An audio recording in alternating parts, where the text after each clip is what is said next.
आजा आजा हो गुरु बाबा मैं पहली सुमनी गावो तो आजा आजा हो गुरु बाबा मैं पहली सुमनी गावो तो तेरे से मेला तोर दरस बल तेरे से मेला तोर दरस बल करे ले मोरे सो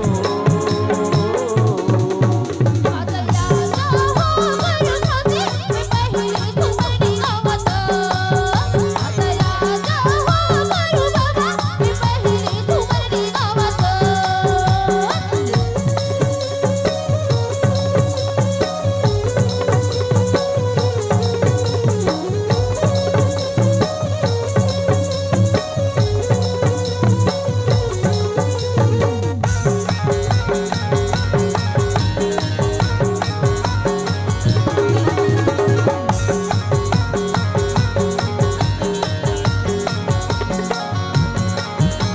थाली में मैं आरती सजाने मैंने रूप दिया साथी जलाने मेरे बेटे थाली